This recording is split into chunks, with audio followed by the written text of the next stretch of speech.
2. After 7 in the evening, the two decided to return to town. The main city of the 5th floor, Carlouin, was built in the center of a huge swath of ruins, covering the southern end of the floor. It was meant to resemble a settlement of newly arrived people, reusing a fallen city of centuries past. Compared to the crisscrossed canals of Novela on the 4th floor, there was barely any water here.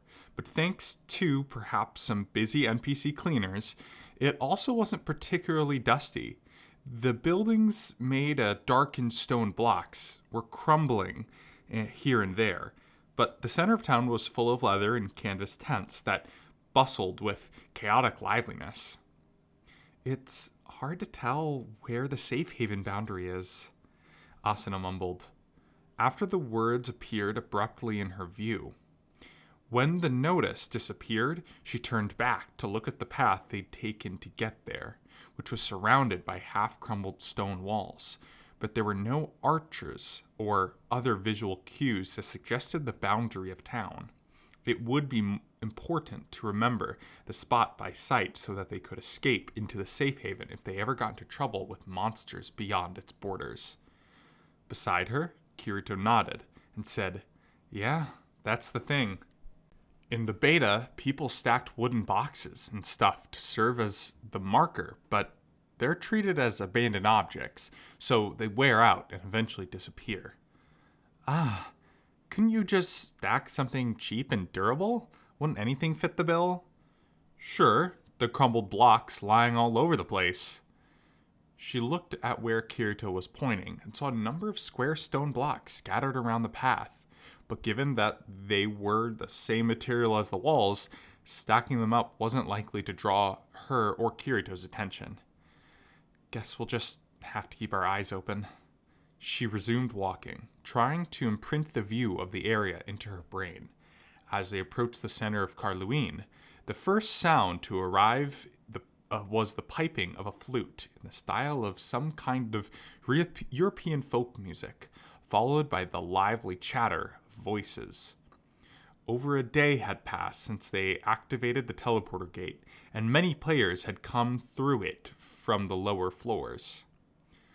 I don't see the DKB or ALS," Kirito murmured as he scanned the crowd from the entrance of the square. That surprised Asuna. "You're usually one trying to avoid them. Are you going to invite them to dinner or something?" "You could say that." Now she was truly stunned. What in the world has gotten into you?" "Well," he said, smirking with one cheek, then scratching his head with a finger. "I was hoping to catch one of the more reasonable guys like Vita or Hafner and ask them about Morche again. He didn't take part in the 3rd or 4th floor boss fights, so he probably left the guilds. But maybe I can learn something about his story and what he did while he was still a member." "Ah," she replied flatly. But deep down, she recognized that if the clumsy, antisocial swordsman was going to these lengths, he really had to be worried about the possibility of a PK or loose in Einkrad. Perhaps she ought to help with collecting information. But then a thought occurred to her. "Oh, right, why not ask Argo?" It was the obvious choice. Argo the Rat, info broker extraordinaire, would surely know about Morche, down to where he lurked. But Kirito looked conflicted. "Actually, I bought info on Morche from Argo once already, but that was on the 3rd floor, just before he challenged me to that duel. I doubt she would have undertaken that job if she knew how dangerous he was," he grunted. "Huh? Why wouldn't she?" She started to ask it, only to understand halfway through. Argo was a talented information dealer, with the quickness to slip past all the monsters to reach the boss chamber of a labyrinth. But her expected gear and skill choices had to be non-combat focused. Kirito was concerned for her safety. "I'm sorry. Of course you're right. This is a player killer we're talking about. You can't just go ask her to stick her neck into danger," Asuna mumbled. Kirito gave her a meaningful glance. What? She asked. Maybe you should repeat that to yourself, he said, a mixture of blunt rudeness and concern. She blinked in surprise. Of course I'm not thinking of doing this investigation on my own, okay? As long as that's clear, Kirito said. His expression struck her as one of the younger boy doing his best to act like an adult. She couldn't help herself from reaching over and knuckling the shoulder of his black coat. What? Nothing, she said, and stretched her hands up over her head. I'm hungry. Show me the way to a restaurant that's good, not crowded, and clean on the inside. That's a tall order. Kirito shook his head in annoyance, thought it over, and grinned. All right, I think I know just the place. After a few minutes of winding through suspicious-looking storefronts left and right, Asuna no longer had any idea where she was. She opened her map screen for the menu, but it was still a new area to her, so the surroundings were grayed out, and the most she knew was that she was on the southern side of the town. It would be the same for Kirito, but he weaved his way through the maze of alleys without hesitation. Given that the beta was 4 whole months ago, his memory was impressive. Do you have the layout of all the cities up to the 10th floor memorized? She asked him, suspiciously, as they walked away. He shrugged. Not all of them. My memory of Rovia was pretty vague, but I kind of like Carlouin. I made this my base for about 10 days. What? Why wouldn't you pick Rovia instead? At least that place was much prettier. Oh, right, in the beta. Exactly. The canals were just roads in the beta, but I still don't know if I'd make it my home in Rovia now. I'd bet I'd get real tired of not being able to get around without a boat. I suppose you've got a point. She glanced around. At some point, the shops had trailed off and the lanterns thinned out, leaving only ruins around. There were no players or NPCs on the path with them. If this were the real world, she would never consider walking alone with a boy in the dark after sunset like this. She'd never had anything like a boyfriend, so the situation normally called for her caution radar to be operating at maximum output. But with the defense of the system's anti-criminal code and her trusty rapier at her side, she was surprisingly unconcerned. In fact, she was even a little excited to see where he was taking her. They spent another 5 minutes following Kirito's radar through wooden doors and arches until a gentle light appeared ahead. Set into the stone walls at the end of the narrow alley was a wooden door with lanterns on either side with a small sign planted in the front. The walls were too high to tell what was on the other side of the door, but at the very least, it seemed to be a business. Asuna trotted the last 50 feet, leaving Kirito behind so she could read the sign. It was made of a flat sheet of black stone, with the name Tavern Inn Blink and Brink carved into it. The day's special was written in English below the name, with white chalk. Blink and Brink. Let's see. I know the word blink in English, but I'm not sure of the other one, she muttered, glancing down at the menu, then noticed a small warning in Japanese at the bottom. It read, "Warning, don't race into the building." As she pondered the meaning of that one, Kirito caught up to her and reached for the door. You'll see inside what they mean by brink after you. He pulled the cast iron ring on the door, and a cold gust of wind emerged from within. Asuna turned her face away. When it died down, she cautiously peered in. A square terrace lay beyond the door.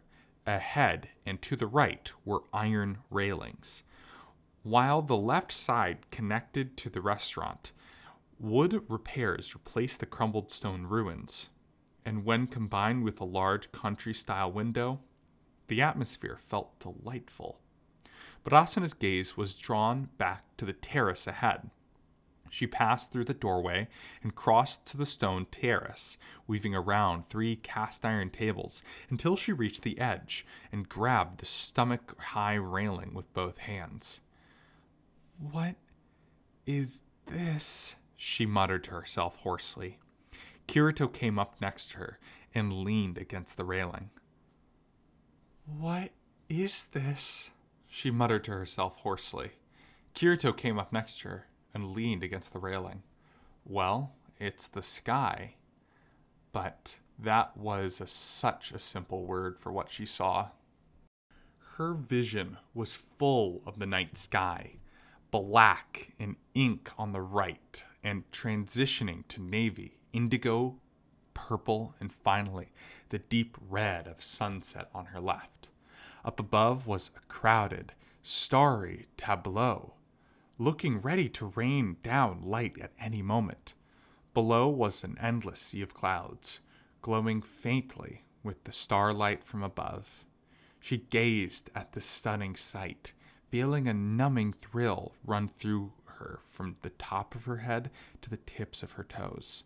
When she looked closer, she saw a flock of large birds flying slightly above them. They slowly crossed the sky from east to west, till they disappeared in the curtains of stars.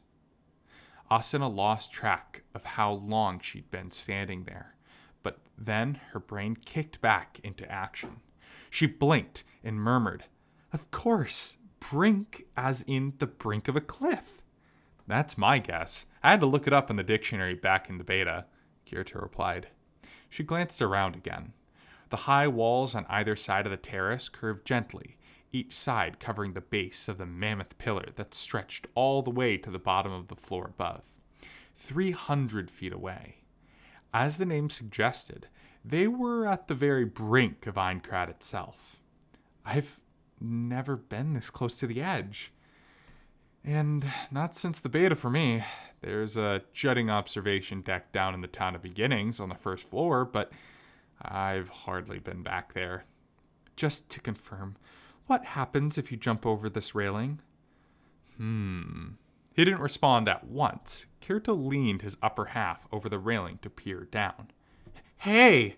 She instinctively grabbed his coat collar and pulled with all her strength. Kirito gagged and returned upright to the terrace with a strained smile. "Look, I'm not going to try it." Of course you aren't. Don't go thrill-seeking now." Sorry. When I fell from the outer edge in the beta, I got the "you are dead" notice in midair, and then resurrected in the Black Iron Palace. Well, I bet it's just the same now, except there's no resurrection. But the fence and terrace are indestructible objects, so they're much safer than they would be in the real world. Well, you're right about that, I suppose, she grumbled, letting go of Kirito's coat. The swordsman held up a finger and added, "Oh, right. In the beta, someone raced through the doors the moment they opened, hoping to order a limited supply dish with a buff effect, but couldn't make such a hard left turn at the restaurant soon enough and plunged over the railing. So watch out for that. I guess that's what the warning on the sign was for." She recalled the scene from about 20 days earlier. In Urbus, the main town of the second floor, there was an enormous cake with a buff effect called Tremble Shortcake. Stat effect aside, there was nothing better than eating a massive shortcake with spongy filling and dollops of cream and scads of strawberries, without a single calorie to worry about. The memory of the cake activated her sense of hunger, and Asuna pulled on her partner's coat, gently this time. "Come on, let's eat. Since we're here, we might as well eat on the terrace." Of course, the outside tables were a huge hit during the beta, mostly for dates. You have no idea how lonely it was to wolf down food for the buff effect, surrounded by those types. Kirito grumbled, sitting down at a chair on the table closest to the edge. Asuna took the seat across from him and replied, "Well, you should be happy knowing that you finally came with someone else." When she saw the odd look of her temporary partner's face, she realized her mistake. Feeling her ears grow hot to the very tips, she smacked the cast iron table hard. I mean, not that. This isn't a date, just so we're clear. Before Kirito could react to her statement, the door to the restaurant on the western side of the terrace opened. The game probably registered her striking the table as a signal for service. An NPC waitress wearing a black apron hurried over, bowing and welcoming them, then placed 2 glasses of water on the table. Have you decided on your order? Just a minute. Asuna picked up the menu of parchment and fixed to a bronze plate. The waitress was a virtual NPC, so there was no issue with forcing her to wait. Or so Asuna had thought until half a month ago when she met the dark elf Kismel. Now she felt like every NPC had its own mind and emotions, whether they were high-functioning agents like Kismel or simple town NPCs without AIs like this one. The menu was written in both English and Japanese, so she let her sight and intuition work for 5 seconds before making her decision. I'll have the chèvre leaf and 10 cheese salad with piping hot gratin soup and the poro poro bird roast with a bread roll. She was going to hand Kirito the menu, but he held up a hand and said, I'll have the same, plus a bottle of fickle wine and 2 blueberry tarts with coffee after the meal.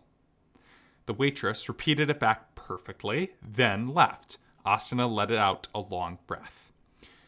When you come up to a new floor, you don't know what all the foods are like, so it just feels like gambling when you order. You sounded pretty decisive to me. I did my best to avoid the new sounding names, she said, glancing at the menu once more. A question popped into her mind. Did you order that limited supply buff item? Of course. What effect does it have? I'll leave that to you to find out, Kirito answered, grinning.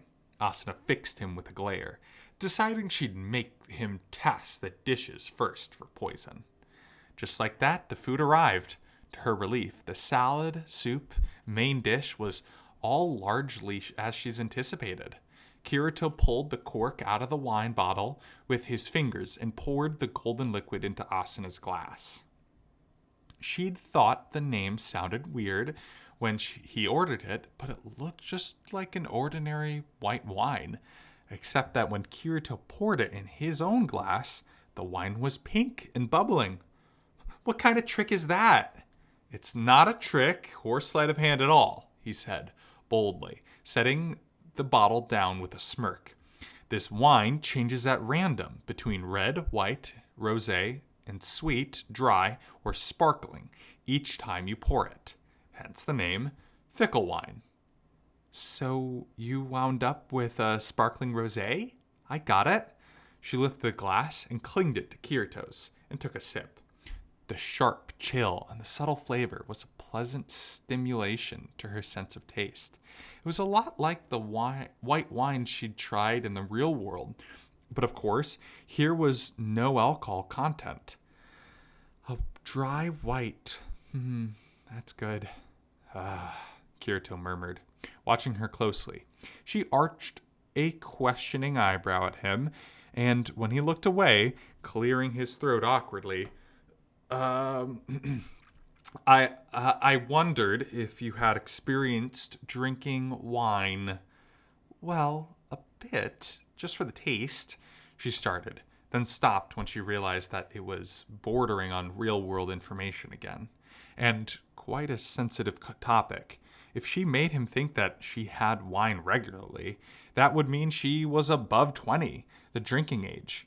Asuna had turned only 15 just over 3 months ago, and felt it weird to imagine someone seeing her as a 5-year-old than she is. In truth, she had had no more wine than whatever she sipped from her father or brother's glass at home. Just a bit, really. Didn't you take sips from your father's beer, too? Well, sure, though it was my mom's beer. Kirito looked to the right, toward the night sky. Asuna followed his gaze, and after a few moments, opened her eyes wide with a start.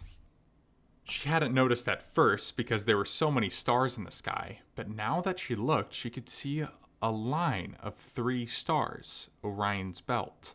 That meant the large red star to the left was Betelgeuse, and the sparkling star far to the left was Procyon in Canis Minor, and the two stars below, the pale Sirius from Canis Major, the Winter Triangle.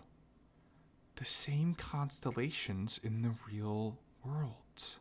Asuna shut her eyes tight and lowered her head. The stars were virtually invisible from her home in Setagaya, ward of Tokyo, but the mountain air of her mother's parents' home in Miyagi was clear and crisp, providing a vivid view of the stars. One winter night, she'd gone out in heavy clothes so that her grandfather could teach her the names of the stars. That was a childhood memory returned in brilliant clarity, shrouded in painful nostalgia that jabbed at her heart. She put her hand on her breastplate and sensed that Kirito was going to say something. She shook her head. Don't say anything. I don't want to think about the real world. I'm Asuna, level 16 fencer. If I don't keep believing that, I'll go back to the old me who couldn't fight. The words coming from her throat were so faint that even she could barely hear them. After a few moments, a calm voice replied, "Yeah, I get it. Sorry." She shook her head again, implying that it wasn't his fault. Eventually, the pain in her chest left her, and she took a deep breath before raising her head. "No, I'm sorry. Come on, let's eat before it gets cold." The meal, which they consumed in a bit of a rush, was quite good overall. The salad leaves contained a faint hint of mayo, and when they took the lid off the soup, it was indeed viciously bubbling away. The poro bird crumbled into soft pieces with just the poke of a fork, but all told, it was an enjoyable meal. When she finished her third glass of wine, this one was a sweet rosé, the waitress brought out the desserts. "It just looks like a normal blueberry tart. Is this the..." "Yup, it's the limited supply buff dish." The color of the berries seemed a little too vivid. Probably the source of the extra blue in the name. But with the only light coming from the 4 lanterns hung at each corner of the terrace, it was hard to tell. Once they had seen Kirito happily pack away the first bite without any sign of poison or curses, Asuna worked a triangular piece out and lifted it to her mouth. "Oh, it's good," she blurted. Under a fresh, sweet, sour blueberry was a layer of thick custard cream, which went well with the crisp, tart crust. Of course, it didn't have the size of a Tremble shortcake, but it was hard to say which flavor was better. She finished the dessert with a blissful haze, took a sip of coffee, and sighed with satisfaction. As she did so, an unfamiliar effect icon appeared on the upper left of her view. Inside the square icon was the image of an open eye. It was probably some kind of boost to sight, but she didn't feel like her eyesight or night vision had improved markedly. "What's this buff?" "Look at the terrace floor," Kirito said. She leaned over to look at the stone floor beneath the table, and she scanned it. She noticed something shiny, dull at the edge of the terrace. "There's something over there." She stood up and walked toward the glowing object. A small coin. The glowing effect stopped once she picked it up, but the shine of the reflected lantern light did not go away. It was an old silver coin. But the image stamped on the side wasn't the familiar icon of Einkrad on the usual 100 coal coin. It was a new symbol of 2 trees standing next to each other. On the other side was just an odd crest, with no numbers whatsoever. She returned to Kirito and held up the coin. "Is this just an unfamiliar coin? What is this? Why was it shining?" She sat down and clunked the coin onto the table. Kirito snatched it up and gave it a quick glance, and nodded, spinning it in his fingers. "These ruins are made up of remains, the buildings and roads that constitute Carlouin, and the other very important element. Do you know what that is?" She grumbled, feeling like she was being questioned by a history teacher. With her studying in her mind gear for the first time in ages, she tried to come up with a reasonable answer. Artifacts? Kirito flipped the coin with his right thumb and nimbly caught it in his left hand. Close? Well, you're basically right, but the answer is relics. Remains and relics combine to make ruins, which, Carlouin isn't just these ancient roads and wall, it's littered with little relics like this. The story hasn't picked up yet, but within a day or two, there will be hundreds of players from below coming up here to scrabble for relics all over the city. She couldn't help but look back down at the floor. There was a fresh glow at the base of the south-facing railing, so she rushed over to scoop it up. This one's copper. The double tree symbol was the same, but the brown coin was a bit smaller when she placed it on the table next to the first. Now she could feel her body itching to look for more of them. Kirito smirked at her. Just be careful getting hooked on relic hunting. In other games, you'd just have a little mini-map so the item location's listed, and they'd glow on the screen. But in SAO, they're just lying on the ground, so it wasn't even hard to find that huge fossil wood branch. You can just imagine how difficult it will be to find these tiny coins around. Huh? But it was glowing for me, she started to say, then realized it was the buff effect from the blueberry tart. Oh, so this icon means... Yes, that's a bonus to relic finding, and it only works inside and below Carlouin, but it will help you quite a bit by making the coins and jewels glow. Jewels? Asuna asked, cutting him off. Yeah, the gold coins and the jewelry are super rare, so even with the buff, it's pretty difficult to find them. Even rarer are the magic rings and necklaces. Rings? Necklaces? Yeah. Asuna glanced away from the awkward-looking Kirito and down at the silver and copper coins of the table. After 5 seconds of internal struggle, she admitted, I want to hunt for relics too. It probably wasn't the most ladylike of actions, but when she was in kindergarten, she remembered attending a building completion ceremony where she trotted around picking up all the ritual mochi dumplings they scattered to bless the finished construction. They had earned her a vicious scolding from her mother, so picking up items in the virtual world was nothing at this point. Besides, they'd paid money for the tart's effect, so there was no point in letting it go to waste. She stared back at her partner, who was looking more skeptical by the second, and asked, Is there a problem? No, it's nothing. In fact, why do you look so unmotivated to do this? Knowing you, I would have thought you'd recommend snatching them all up before the town got crowded. How rude. And well, accurate, the swordsman reluctantly grumbled. I love doing stuff like this too, but I have some tragic memories from the beta. Then again, as long as we stick to the town, it should be fine. He came to some kind of internal consensus and got to his feet, pointing at the table. By the way, these Carl coins can be converted into coal at an NPC exchange merchant in town, he added, scooping up the coins.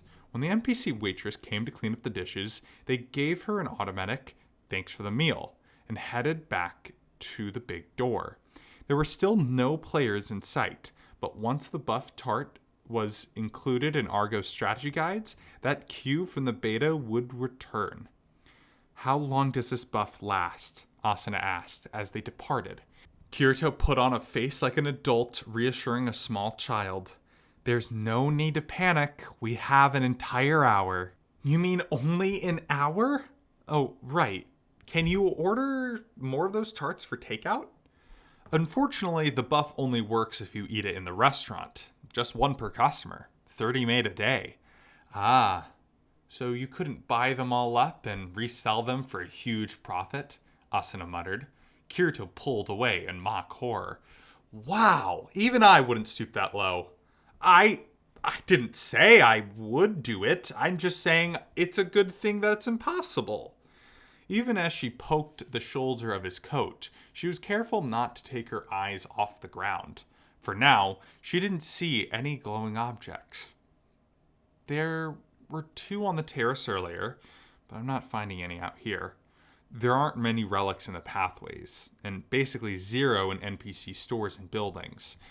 The places to go are the open plazas, here and there, the temples, and the really ruined spots that the residents don't use. Ah, and when you pick up the relic, that's it? In the beta, they would come back whenever they took the server down for maintenance, but since they started the game for real, there's never been any kind of service period where they stopped the server. You know, you're right. When they take online games like this down for maintenance, what exactly are they doing? This might be a question more on the real world side, but she figured it was safe to ask. Kirito pressed his fingers into his temple and strained to remember. I feel like I read about this once. They check the software and hardware for damage, then fix and replace it if they find something to update the program with bug fixes, then restart the server. I think? So there's lots of stuff they do, and that's all necessary, right? How is SAO fine running for 2 months without maintenance? Sadly, I do not know, the swordsman answered, smiling wryly as he looked up toward the floor above. If they cluster the servers, they can perform rolling maintenance where they switch them out individually without stopping service, but the problem with the game ensuring that the chronological logic doesn't get mixed up. But SAO's case, Kayaba clearly designed it knowing he would turn it into a deadly trap. So obviously he had a plan for it all along. I just can't guess how it works from here. She was starting to lose sight of his train of thought, so Asuna quickly took advantage of his break in speech to say, thanks anyway, at the moment. That means it's possible that any relic that gets picked up will never reappear on the ground. Potentially. In that case, it's even more important that we don't waste our time. Plazas and temples, you said. Let's go. Yeah, I'm coming. If you turn left up ahead, there's a pretty good ruined temple to plunder. Ma'am, please don't run in the halls. But Asuna had already darted off for the unseen ruins ahead.